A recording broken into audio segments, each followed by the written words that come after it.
안녕하십니까. 수요일 아침에 또 여러분들을 만나 뵙게 됐습니다. 매일 아침 우리가 하나님의 말씀을 통해서 함께 은혜를 나누며 우리의 심령이 주의 말씀으로 채워진다는 것이 하나님 앞에 참 감사의 제목입니다. 요즘 단풍이 빨갛게 물들어 있는 참 좋은 계절인데요. 주의 은혜로 말미암아 우리 심령도 붉게 물들어지는 그런 귀한 시간이 됐으면 좋겠네요. 자, 오늘 163강인데요. 자, 망원경으로 보는 요엘. 자, 요엘은 오늘 하루만 다루겠어요. 요엘이 예고한 여호와의 날. 자, 요엘서의 가장 중요한 중심 주제가 되는 단어가 있는데요. 여호와의 날입니다. 그 요엘서의 핵심어예요, 핵심어. 그래서 요엘서 하면 딱 떠오르는 것은 바로 여호와의 날. 그거 잊어버리지 마시기 바랍니다. 자, 요엘 들어가기 서론적인 부분을 같이 보겠습니다. 먼저 명칭, 호세와 마찬가지로, 그리고 대선지서와 또 마찬가지로 저자의 이름을 땄습니다. 요엘서 역시도 요엘 선지자의 이름에서 따온 거지요. 자, 요엘의 이름의 뜻이 무엇일까요? 여호와는 하나님이시다, 이런 뜻입니다. 여호와는 하나님이시다, 이게 요엘입니다.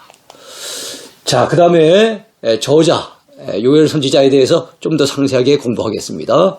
본서의 저자인 요엘은 부두엘의 아들입니다. 부두엘. 그 아버지 이름이 부두엘이에요. 자, BC 9세기경 남유다에서 요아스 왕 당시에 활동한 선지자로 알려져 있습니다. 정확하게 알기는 어려워요. 그렇지만 보통 알려져 있기는 요아스 왕 시대에 예언했던 그런 인물이라고 그렇게 알려져 있습니다. 자, 요아스 왕이 한참 통치하던 시기는요, BC 835년에서 796년이 있습니다. 그때 바로 이 요엘 선지자가 활동한 것으로 알려져 있습니다. 그는 예루살렘 출신으로 추정이 됩니다. 자, 요아스 왕은요, 그를 도와줬던 유명한 제사장이 있죠. 여호야다 제사장입니다.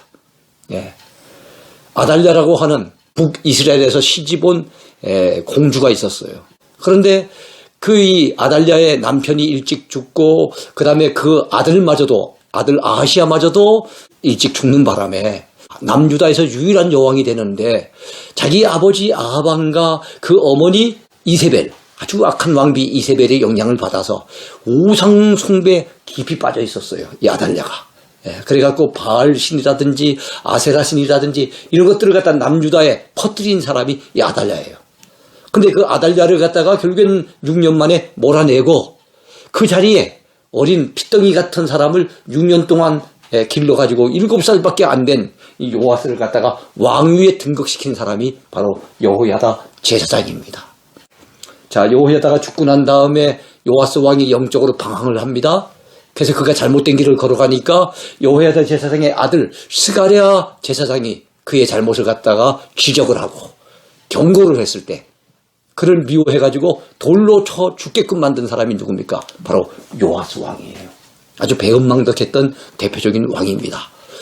자, 그는 초기에는 우상을 타파하고 성전을 수리하는 등 선정을 베풀었지만 여호야다 제사장이 죽은 후로는 폐역의 길을 걸었던 그 안타까운 인물이 요아스 왕이었어요. 그의 악행에 편승한 유다 백성들 역시 그 시대에 타락의 길을 걷게 됐습니다. 아달랴 때 타락의 길을 걷고 그 다음에 요아스 왕 때 타락의 길을 걷고 그러면서 우상숭배가 많이 번져나갑니다. 자, 그로 인해 재앙이 임하게 되는데 여러분, 바로 요엘 선지자가 활동하던 시기 그리고 요아스 왕이 다스리던 그 시기에 있었던 유명한 재앙이 있는데 메뚜기 재앙입니다. 메뚜기 재앙. 그리고 기근이 닥쳐옵니다. 기근, 비가 오지 아니해서 흉년이 들어가가지고 그래서 농사가 되지 아니하고 그래서 굶주림에 허덕이는 걸 갖다 보통 기근이라고 하잖아요. 자, 기근이 닥쳐서 온 나라가 혼란을 겪게 되었던 시기, 바로 그 시기에 활동했던 사람이 요엘 선지자였어요. 그는 백성들에게 회개를 촉구하는 메시지를 전했습니다. 자, 그렇다면 요엘 선지자가 요엘서를 기록했던 것은 몇 년쯤 되었을까요? 본서는 요아스 왕 통치 초기인 BC 830년경에 이 말씀을 기록한 것으로 그렇게 추정하고 있습니다. 네 번째는 요엘서의 주제입니다. 자, 요엘의 주제. 어떤 주제를 담고 있을까요? 요엘은 3장 그리고 절수로 따진다면 73절밖에는 안 되는 매우 적은 분량의 성경책이에요. 학계가 2장밖에 없지요. 구약에서 가장 짧은 책은 학계입니다만은 학계보다는 조금 길어도 요엘서 역시도 분량이 참 적은 그런 책이라고 보면 되겠습니다. 자, 예레미야와 그 다음에 베드로, 요한과 사도 바울 등등 여러 인물들이 인용할 정도로 그 영향력이 기대했던 책이 무슨 책인가 하면 요엘서예요. 특별히 요엘서에는 성령 강림에 대한 예고가 나오는데요. 그 말씀은 대단히 중요한 말씀이죠. 자, 요엘은 여호와의 날이 도래할 것과 그 날이 임박했음을 유다 백성들에게 전했습니다. 제가 아까 초두에 요엘서에서 가장 중요한 핵심어가 뭐라 그랬습니까? 여호와의 날이라고 분명히 말씀드렸습니다. 자, 그러므로 회개하고 돌아와서 종말에 약속된 영원한 구원을 받으라는 것이 요엘이 전한 메시지의 핵심이었습니다. 자, 그렇다면 여호와의 날은 어떤 의미를 담고 있을까요? 또 여호와의 날은 양면성도 가지고 있는데요. 어떤 양면성을 가지고 있을까요? 한편으로는 구원받는 날이지만 또 안 믿는 자들, 악을 행하는 자들에게는 그 날이 바로 심판의 날이기도 하는 거예요. 여호와의 날이 임하게 되면 하나님을 믿고 의지하는 믿음의 사람들은 구원받지만 하나님을 대적하고 악을 행하던 자들은 그 날이 재산날인 거예요. 심판의 날이 되는 거예요. 이런 양면성을 가지고 있는 것이 여호와의 날입니다. 자, 회개하고 하나님께로 돌아오는 자들에게 그날은 구원의 날이 될 것이 분명하지만 끝까지 하나님을 대적하는 자들에게는 단호한 심판이 주어지게 되는 날, 그것이 바로 여호와의 날이라는 거 잊어버리지 마세요. 자, 택한 백성이라 할지라도 범죄했을 때는 하나님께서 반드시 징계하신다는 거, 그것이 바로 성경의 가르침이에요. 그러나 그 징계의 목적은 뭡니까? 멸망에 있지는 않아요. 회개하여 하나님 앞에 돌아와 궁극적으로는 구원에 이르도록 하게 하는 것, 그것이 바로 하나님께서 징계하시는 목적이에요. 참된 회개는 금식하며 옷을 찢는 형식적인 또는 외형적인 행위만으로는 부족합니다. 물론 자기 죄 때문에 가슴 아파서 금식을 할 수 있지요. 옷을 찢으면서 안타까워할 수 있지만 그것이 겉으로만 형식으로만 금식하고 형식으로만 옷을 찢는다고 한다면 그것은 아무 의미가 없습니다. 진정 회개는 바로 마음을 찢는 거예요. 마음을 찢고 통회하는 심정을 가질 때만 우리 하나님께서 기뻐하시는 그런 참된 회개를 이룰 수 있다는 것. 이것이 바로 요엘 선지자가 전하는 메시지의 또 그 핵심적인 가르침 중에 하나입니다. 자, 그런 자에게는 어떤 자입니까? 정말로 외형적인 형식적인 회개가 아니라 마음을 찢고 심령으로 통회하는 진실된 회개, 진정한 회개를 하는 자에게는 하나님께서 은혜를 약속하시는데 어떤 은혜입니까? 성령의 은혜를 약속해 주셨어요. 그래서 여러분 앞으로 성령님의 크신 은혜를 하나님이 베푸실 것이며 성령님이 이 땅에 강림해 오실 것을 예고했던 유명한 선지자가 누굽니까? 요엘 선지자입니다. 요엘서 2장에 나와 있어요. 그래서 구약의 성령전은 요엘입니다. 요엘서 2장에 나오고 신약의 성령전은요 사도행전입니다. 사도행전 2장에 바로 성령의 강력한 임재가 소개되고 있습니다. 자, 이번엔 네 번째 구조 분석입니다. 요엘서는 어떤 구조로 이루어져 있을까요? 3장밖에 안 되니까 짤막하잖아요. 자, 메뚜기 재앙을 통한 유다의 심판에 대한 언급이 1장 1절부터 2장 11절까지 나와요. 요엘서에 나타나는 가장 대표적인 재앙이 뭐라고요? 메뚜기 재앙입니다. 두 번째가 바로 흉년, 기근 재앙이고요. 자, 그러면서 진정한 회개를 촉구하면서 회개했을 때 하나님께서 성령 강림에 대한 약속을 허락해 주세요. 그것이 바로 2장 12절부터 32절까지의 내용입니다. 그렇다면 3장에는 어떤 내용이 나와 있을까요? 열방에 대한 심판이 예고된 것이 3장 1절부터 17절까지. 자, 유다가 회개하면은 유다가 회복될 것을 말씀하시고 그들에게 약속된 축복이 언급되어 있는 내용이 3장 뒷부분 18절부터 21절까지의 내용입니다. 자, 이번에는 요엘서 펼쳐보기입니다. 요엘서를 깊이 들어가서 본론적인 주제를 살펴보려고 합니다. 첫 번째 주제입니다. 요엘은 여호와의 날이 가까웠다고 했는데, 그렇다면 여호와의 날이란 어떤 날을 가리키는 것인지 한번 공부해 보았으면 좋겠습니다. 자, 요엘 선지자는 어떤 날이 가까웠다고요? 여호와의 날이 가까웠다고 전했습니다. 자, 요엘서에 계속 나오는 단어, 그것이 뭐예요? 여호와의 날입니다. 자, 슬프다 그날이여, 여호와의 날이 가까운 나니 곧 멸망같이 전능자에게로부터 이르리로다. 요엘서 1장 15절에 말씀하고 있습니다. 시온에서 나팔을 불며 나의 거룩한 산에서 경고의 소리를 질러 이 땅 주민들로 다 떨게 할지니 이는 여호와의 날이 이르게 됨이니라. 이게 임박하였으니 곧 어둡고 캄캄한 날이요 짙은 구름이 덮인 날이라. 그래요, 여호와의 날은 심판의 날이기 때문에 악인들에게는 어둡고 캄캄한 날입니다. 짙은 구름이 덮인 바로 그런 날이 바로 여호와의 날입니다. 자, 여호와의 날이란 하나님께서 이 땅의 역사 속에 강력하게 개입하시는 날을 가리킵니다. 평소에도 하나님의 뜻대로 세상이 돌아가잖아요.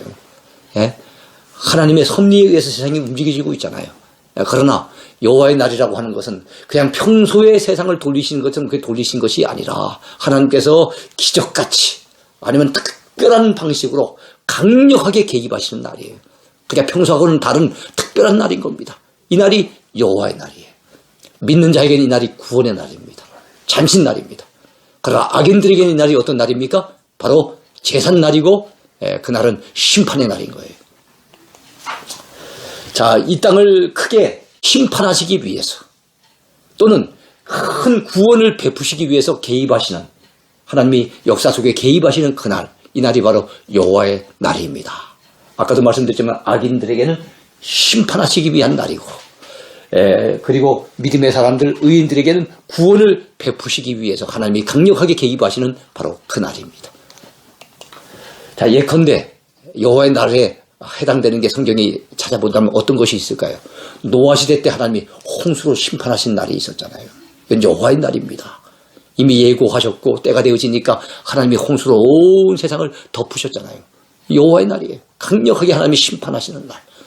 자, 소돔 고모라에 불로 심판하시는 날. 유황불이 막 그냥 비같이 쏟아졌던 그날, 여호와의 날입니다. 그 다음에 남유다가 예고됐던 대로 어떻게 됩니까? 결과는 바벨론에 의해서 멸망을 당하는 남유다 멸망의 날. 그때 성전도 회파되고 예루살렘 성이 다 무너져 버리고 수없이 많은 사람들이 칼날에 의해서 죽임을 당하고 불태워지고 수없이 많은 사람들은 포로로 끌려가는 날. 하나님께서 도무지 묵과하실 수 없어서 오랫동안 참으셨지만 더 이상 참지 않으시고 하나님께서 유다 백성들에게 심판을 행하신 그날, 이게 여호와의 날인 거예요. 그러나 하나님께서 우리를 구원하기 위해서 약속하신 대로 이 땅에 예수님을 보내셨어요. 주님이 초림하신 날, 주님이 이 땅에 탄생하신 날, 그 여호와의 날입니다. 하나님이 역사 속에 강력하게 개입하셔서 메시아를 보내주신 거예요. 그 다음에 주님께서 이 땅에 여러분 재림에 오신 날이 있잖아요. 재림의 날. 그때 결과적으로 어떻게 됩니까? 택한 백성들은 하나님 앞에 구원을 받게 되겠지요. 그러나 믿지 아니하는 자들, 악한 자들, 하나님을 대적하는 자들은 어떻게 되겠습니까? 끔찍한 심판이 이루어지게 될 것입니다. 이게 바로 다 여호와의 날이에요. 그런데 신약에서는 여호와의 날을 주의 날이라고 이렇게 부릅니다. 사람이 많음이요 심판의 골짜기에 사람이 많음이요 심판의 골짜기에 여호와의 날이 가까움이로다. 해와 달이 캄캄하며 별들이 그 빛을 거두도다. 그러니까 여호와의 날은 심판의 날이기 때문에 깜깜한 날입니다. 세상 가운데 어둠이 뒤덮이는 날인 거예요. 자, 여호와의 날에 대한 언급은 요엘서 외에도 많이 나와요. 아모스서에도 나오고요. 스바냐, 말라기 등등 많은 선지자들이 이 여호와의 날에 대한 언급을 했어요. 그리고 그 날을 신약에서는 아까 무슨 날이라고 했어요? 주의 날. 주의 날. 바로 주님의 재림에 오신 날을 얘기하는 거예요. 자, 여호와의 날에 임할 재앙 가운데 요엘서에 등장하는 재앙은 크게 두 가지 재앙입니다. 하나는 메뚜기 재앙이 임하게 될 것을 예고했습니다. 자, 팥중이가 남긴 것을 메뚜기가 먹고 메뚜기가 남긴 것을 느치가 먹고 느치가 남긴 것을 황충이 먹었도다. 예, 그래서 팥중이나 느치나 황충도 다 메뚜기 종류라는 것을 아시면 되겠어요. 예, 팥중이가 먹다가 남기면은 메뚜기가 먹고 메뚜기가 먹다 남기니까 또 느치가 먹고 느치가 먹다 조금 남겼는데 그건 또 황충이 먹고 그러니까 이 식물에 달라붙어가지고 메뚜기가 시커멓게 달라붙어서 그걸 다 갉아먹고 되니 여러분 곡식을 거둘 게 뭐가 있습니까? 과일을 딸 수 있는 게 뭐가 있습니까? 예, 그러니까 기근에 시달릴 수밖에 없게 되는 거죠. 자, 가뭄에 의한 흉년 재앙이 또한 들 것을 예고했습니다. 그냥 메뚜기 때문에 식물이 다 갉아먹히는 판인데 또 이제는 가뭄이 오랫동안 지속이 되니까 흉년이 들어버린 거예요. 예, 그러니까 재앙이 겹치는 겁니다. 설상가상인 거예요. 예. 자, 밭이 황무하고 토지가 마르니 곡식이 떨어지며 새 포도주가 말랐고 기름이 다하였도다. 농부들아 너희는 부끄러워할지어다. 포도원을 가꾸는 자들아 곡할지어다. 농부들이 부끄러워해야 됩니까? 농부들이 가을이 되면 뭔가 거두어들일 소산물이 있어야 되는데 거두어들일 게 없어요. 부끄러울 수밖에 없잖아요. 포도원을 가꾸는 자들이 왜 곡을 합니까? 포도를 따려고 보니까 다 갉아먹고 아니면 바짝 말라버리고 수확을 할 포도가 없는 겁니다. 자, 이는 밀과 보리 때문이라 밭의 소산이 다 없어졌음이로다. 네? 농부가 왜 통곡을 합니까? 밀을 거둘 것도 없고 보리 소산을 거둘 게 없어요. 다 없어졌어요. 포도나무가 시들었습니다. 무화과나무가 말랐습니다. 석류나무와 대추나무와 사과나무와 밭의 모든 나무가 다 시들어버렸어요. 네. 이러므로 사람의 즐거움이 말랐도다. 여러분, 거두어들일 식물이 없는데 거두어들일 과일도 없고 곡식도 없는데 여러분 마음이 즐거울 수 있겠습니까? 예? 그러니까 다른 것들도 다 말라버리지만 사람의 즐거움조차도 다 말라버리는 거예요. 하나님의 무서운 재앙이 임하면 이렇게 되는 겁니다. 우리 하나님의 재앙이 얼마나 무서운가 하는 것을 지금 이 코로나 상황을 통해서도 톡톡하게 경험하고 있지 않습니까?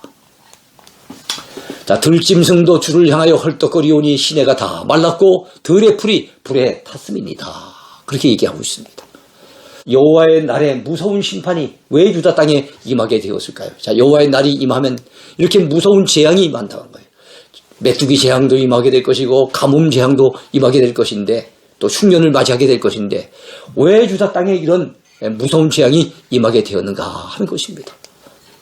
그것은 그들이 하나님 앞에 범죄하고 타락했기 때문이에요. 하나님께 재앙을 그냥 내리시지 않아요. 무슨 심심풀이사만 내리시는 분이 아닙니다. 하나님이 재앙을 내리실 때는 분명한 이유가 있는 거잖아요. 오늘 우리가 이 코로나 상황을 만난 것도 분명한 이유가 있을 겁니다. 그 다음에 우리가 마음을 돌이키고 하나님 앞에 회개하기를 하나님은 기대하시고 이런 재앙을 내리셨을 터인데 우리가 참 인간적인 방법으로 이걸 벗어나 보려고 애를 쓰면서도 하나님 앞에 도무지 회개할 줄 모른다면 아마 이 재앙이 더 오래 가게 될지도 몰라요. 오늘 이 시대에 우리에게 필요한 것은 하나님 앞에 마음을 돌이켜 회개하는 일입니다. 자, 그것은 그들이 하나님 앞에 범죄하고 타락했기 때문입니다. 재앙이 오게 된 그 원인, 그들의 범죄와 타락 때문이었어요. 남유다는 아달랴 여왕과 그 다음에 요아스 왕 후기에 하나님 앞에 엄청나게 타락했었습니다. 특별히 우상 숭배가 심했었죠. 자, 남유다의 죄는 하나님을 떠나 우상 숭배를 하거나 믿는다는 형식은 갖추었지만 실상은 그 마음이 하나님께로부터 멀어진 잘못된 신앙 행태, 그것 때문이었어요. 그러니까 아마 신앙생활에 껍데기는 있었을지 몰라요. 종교생활에 형식은 갖췄을지 모릅니다. 그러나 그 마음은 이미 오래전에 하나님을 떠나버린 거예요. 그것이 오늘 우리의 모습이 돼서는 안 되는 줄로 믿습니다. 형식적인 신앙은 심판의 때에 아무 효험이 없다는 것을 알아두셔야 됩니다. 껍데기로 믿는 거, 그거는 능력이 전혀 없어요. 자, 두 번째 우리가 생각해 볼 주제입니다. 여호와의 날에 심판을 면하고 구원받으려면 어떻게 해야 할까요? 회개해야 됩니다. 답은 간단합니다. 회개해야 됩니다. 그렇다면 언제 회개할까요? 요엘 선지자는 하나님의 말씀을 전하면서 이제라도 회개하라고 했어요. 이제라도. 과거에 좀 일찍 했으면 좋겠지만 그때 회개를 못했다면 지금이라도 회개하라는 거예요. 성도가 사는 길은 심판의 날이 오기 전에 회개하는 것입니다. 그러나 이미 늦었다고 생각하더라도 여러분 그때라도 회개해야 되는 거예요. 이미 늦었다고 포기할 것이 아닙니다. 다음에 회개했다고 미루지도 마세요. 회개할 기회는 언제입니까? 지금이에요. 백금보다 황금보다 더 귀한 것이 지금이라 그랬죠. 은혜 받을 만한 기회 지금입니다. 기도할 수 있는 기회 지금입니다.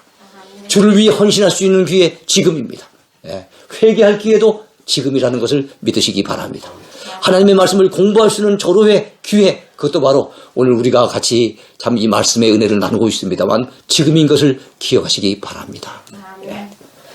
자, 여호와의 말씀엔 너희는 이제라도 금식하고 울며 애통하고 마음을 다하여 내게로 돌아오라 하셨나니. 회개는 하나님께로 돌아가는 거예요. 그 마음 중심을 하나님께로 돌이키는 거예요.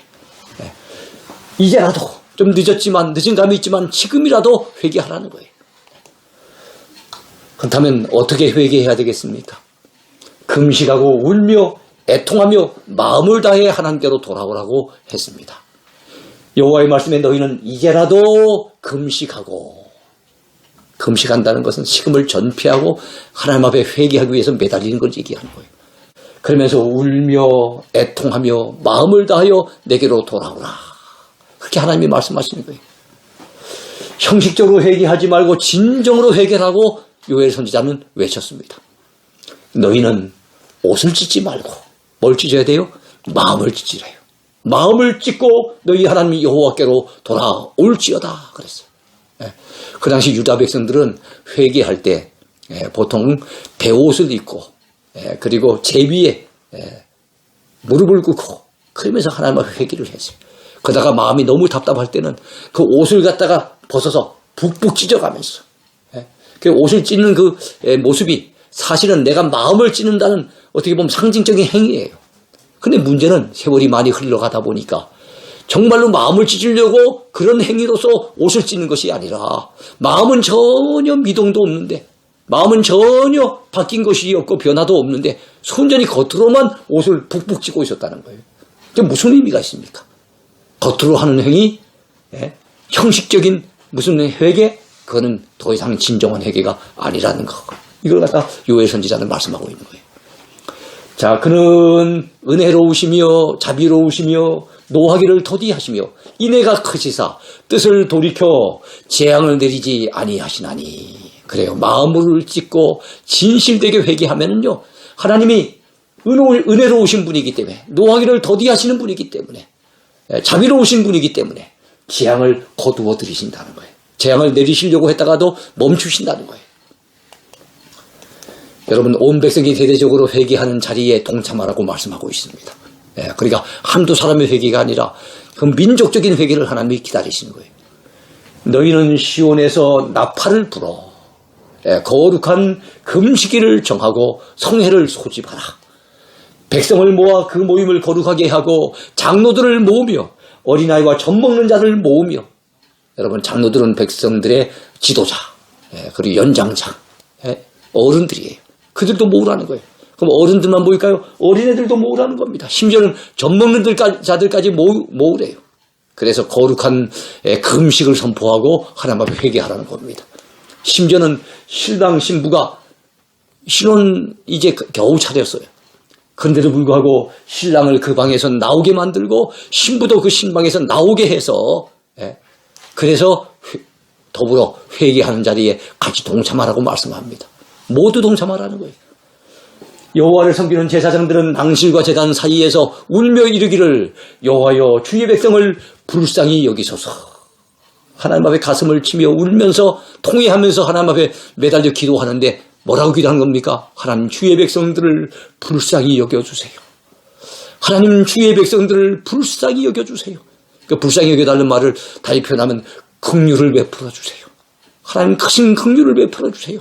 이렇게 기도하라는 거예요. 자, 이번에는 세 번째입니다. 회개하는 자는 소망이 있어요. 그렇다면 회개하는 자에게 베푸시는 하나님의 은혜가 무엇일까요? 하나님은 어떤 은혜를 회개하는 자에게 베풀어 주실까요? 자, 먼저 재앙을 내리지 아니하시고 뜻을 돌이켜 오히려 복을 주십니다. 아니, 그동안 복받을 짓을 한 것이 아무것도 없어요. 예? 정말로 하나님 앞에 범죄하고 타락했을 뿐이에요. 그렇지만은 철저하게 그리고 진실되게 마음으로 회개하면 하나님은 정말로 은혜가 많으시고 자비로우시고 인애가 크시고 그런 분이기 때문에 우리 하나님은 재앙을 내리시려고 하는 뜻을 돌이키실 뿐만 아니라 오히려 그들에게 복을 내려주신다고 약속하신 하나님이세요. 참 하나님이 얼마나 감사한 분입니까?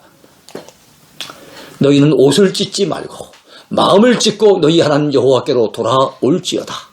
그는 은혜로우시며 자비로우시며 노하기를 더디하시며 인애가 크시사 뜻을 돌이켜 재앙을 내리지 아니하시나니 주께서 혹시 마음과 뜻을 돌이키시고 그 뒤에 복을 내리사 너희 하나님 여호와께 소제와 전제를 드리게 하지 아니하실는지 누가 알겠느냐 그렇게 말씀하고 있습니다. 여러분 하나님께서 그들을 극진히 사랑하시고 그 백성들을 불쌍히 여기셔서 여러분 흡족한 은혜를 주신다고 말씀하고 있어요. 회개하면 이런 은혜를 약속하신 거예요. 회개하는 자를 하나님이 사랑해 주신대요.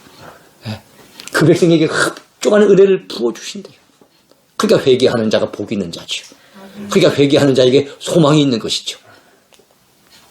그때 여호와께서 자기의 땅을 극진히 사랑하시어 그의 백성을 불쌍히 여기실 것이라. 여호와께서 그들에게 응답하여 이르시기를 내가 너희에게 곡식과 태포도주와 기름을 주리니 너희가 이로 말미암아 흡족하리라. 참 하나님이 은혜 베푸실 때는요 흡족한 은혜를 내리세요. 메마른 땅에 하나님이 비를 내리실 때는요 아주 흡족한 비를 갖다 내리십니다. 단비를 내려주시고 어때는 소낙비를 부어주시잖아요. 그처럼 우리에게 은혜를 베푸실 때도 마찬가지예요. 내가 다시는 너희가 나라들 가운데서 욕을 당하지 않게 할 것이며 그렇게 말씀합니다. 여러분 선민들을 괴롭히던 대적들이 멀리 떠나가게 해주신다는 것 이것도 회개하는 자에게 주어지는 축복이에요. 여러분 하나님께서 징계하실 때는 주변 나라들이 쳐들어와서 전쟁이 일어납니다. 그들에 의해서 짓밟힙니다. 농사지은 거 다 빼앗깁니다. 때로는 목숨을 잃기도 합니다. 근데 그 선민들을 괴롭히던 대적들 하나님이 역사하시면 하나님이 그 선민들을 구원해 주시려고 마음 잡수시면요 그 대적들이 다 멀리 떠나가도록 하나님이 그렇게 역사하신다는 겁니다. 우리가 진실로 회개함으로 하나님이 은혜를 베푸셔서 우리에게서 코로나가 멀리 떠나갔으면 좋겠습니다. 자, 내가 북쪽 군대를 너희에게서 멀리 떠나게 하여 이 북쪽 군대는 바로 북쪽에서부터 내려온 바로 메뚜기 떼를 얘기합니다. 메뚜기 떼. 물론 어떤 학자는 이 북쪽 군대가 나중에 바로 북쪽에서 내려오는 바벨론 군대를 상징하는 것이 아니겠느냐 이렇게 해석하는 분도 있어요. 자, 내가 북쪽 군대를 너희에게서 멀리 떠나게 하여 메마르고 적막한 땅으로 쫓아내리니 그 앞에 부대는 동해로 그 뒤에 부대는 서해로 들어갈 것이라. 그래요. 멀리 다 쫓아내긴다고 우리 하나님이 약속하셨어요. 여러분 제일 큰 은혜가 뭐겠습니까?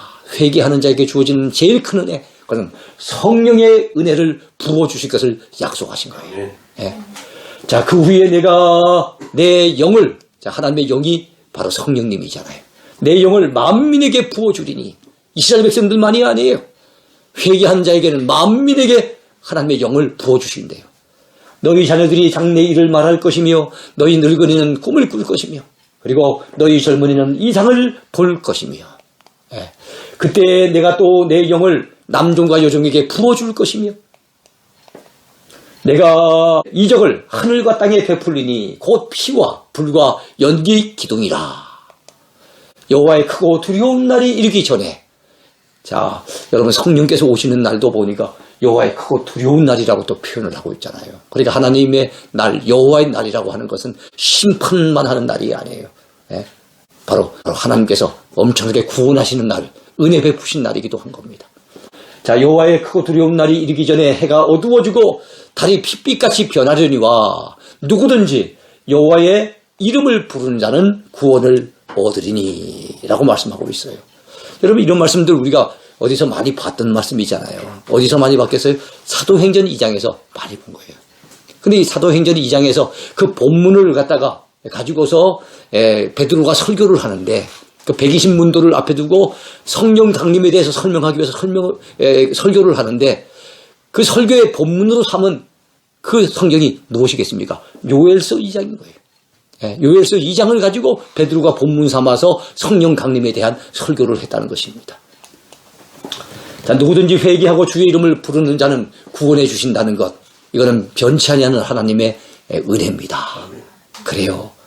참 우리 하나님은 회개하고 주의 이름을 부를 때 어느 누구든지 그를 구원해 주신다는 걸 믿으시기 바랍니다. 아멘. 어떤 상황 속에 있더라도 구원해 주시고 건져 주신다는 걸 믿으시기 바랍니다. 자, 누구든지 여호와의 이름을 부르는 자는 구원을 얻으리니. 자, 이는 나 여호와의 말대로 시온산과 예루살렘에서 피할 자가 있을 것이며 남은 자 중에 나 여호와의 부름을 받을 자가 있을 것임이니라. 그러나 여호와께서 그의 백성의 피난처가 되시고 이스라엘 자손의 무엇이 되신다고요? 산성이 되시리로다. 그래요. 하나님의 이름을 부르는 자 하나님이 구원해 주시는데요. 그리고 어려운 환난의 시기에도 하나님의 이름을 부르는 자에게, 하나님을 의지하는 자에게 어떤 은혜를 베푸신다고요? 그 백성의 피난처가 되어주시고 이스라엘 자손의 산성이 되어주신다고 우리 하나님은 약속해 주셨습니다. 네. 자, 오늘 우리가 요엘서를 같이 공부를 했어요. 시간 관계상 요엘서 요약하기는 생략을 하겠습니다. 요엘서를 통해서 우리는 여호와의 날이 어떤 의미인지를 깨달았고, 여호와의 날을 앞두고 있는 이들에게 하나님이 회개를 촉구하시는 그 메시지를 들었습니다. 특별히 회개하는 자에게는 소망이 있고 그들에게 엄청난 은혜를 부어주시는데, 그들에게 주시는 가장 큰 은혜는 바로 성령의 충만한 은혜라는 사실도 우리는 배웠습니다. 그리고 회개하는 자에게는 그들을 괴롭히던 대적들을 다 쫓아내신다는 말씀도 들었어요. 어쨌든 회개하는 자에게는 정말로 소망이 있고 구원의 여망이 있고 그들에게는 여러분 재앙이 변하여 복이 된다는 사실을 오늘 말씀을 통해 배웠습니다. 오늘 우리에게 필요한 말씀이 아니겠나 싶어요. 우리 형식적인 신앙에서 머물지 맙시다. 형식적인 회개, 거기에 머물면 안 됩니다. 우리가 마음을 찢으면서 진정 회개하는 자에게 우리 하나님이 오늘도 주시는 큰 은혜가 흡족하게 임할 것을 우리가 기대하면서 오늘 이 말씀을 마음에 품고 사는 복된 한 날이 되기를 축원합니다. 예, 감사합니다.